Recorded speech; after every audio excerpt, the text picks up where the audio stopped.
অসমীয়া জনপ্ৰিয় ধাৰাবাহিকৰ অভিনেতা কমল লোচনক লগ পাই মোৰ প্ৰতিক্ৰিয়া এই ভিডিঅ'টোত ক'বলৈ ওলাইছোঁ। আৰু কমল লোচন দাক মই যেতিয়া ইনষ্টাগ্ৰামত মেছেজ কৰিছিলোঁ, তেওঁৰ লগত কথা পাতিছিলোঁ ইনষ্টাগ্ৰামত, বা তেওঁক ওচৰৰ পৰা লগ পোৱাৰ পিছত যিটো মোৰ প্ৰতিক্ৰিয়া, সেইটো সঁচাকৈ উল্লেখনীয়। কিছুমান এক্টৰ ডাউন টু আৰ্থ থাকে, মানে ৰিয়েল লাইফতো বহুত বেছিয়ে ভাল, আৰু কমল লোচন দাও তেনেকুৱা। যেতিয়া গুৱাহাটীত আছিলোঁ তেতিয়া কমল লোচন দাক প্ৰায় লগ পাইছিলোঁ। ইউনিভাৰ্চিটিত প্ৰায় ক্ৰিকেট খেলিব আহিছিল, আৰু ক্ৰিকেট খেলাৰ সময়ত প্ৰায় দেখা পাইছিলোঁ বা লগ পাইছিলোঁ। আৰু হোষ্টেলত গৈছিল কমল লোচন দা, আৰু বহুতেই ভাল হয়। এক্টৰ বুলি অলপো অহংকাৰ নাই, একেবাৰে বহুত ভাল। মই যেতিয়া প্ৰথমতে লগ পাইছিলোঁ তেতিয়া ফাৰ্ষ্ট বিশ্বাস কৰিব পৰা নাছিলোঁ যে ইমান ওচৰৰ পৰা সেই মানুহজনক দেখা পাইছোঁ। ফাৰ্ষ্ট হয় নহয় তেতিয়া দুটি মানুহ জোনাক চিৰিয়েলখন চলি আছিল, আৰু দুটি মানুহ জোনাকত যেতিয়া চুলি দীঘল আছিল, সেই চুলি দীঘল থকা সময়তে দেখা পাইছিলোঁ। আৰু ফাৰ্ষ্ট দেখি এনেকুৱা লাগিছিল যে হয় নহয়। তাৰপিছত দেখি ওচৰত গ'লোঁ।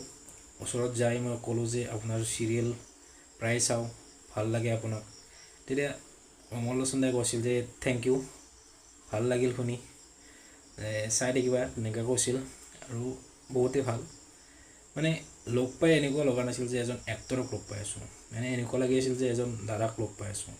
আৰু যেতিয়া ইনষ্টাগ্ৰামত তেওঁ কৃষ্ণচূড়া কৰিছিল, আৰু কৃষ্ণচূড়া কৰোঁতে মই এটা খবৰ লৈছিলোঁ। খবৰ লওঁতে কমল লোচন দাই এক্টৰ হিচাপে নহয়, এজন নিজৰ ভাই হিচাপে বা চিনাকি হিচাপে কথা পাতিছিল।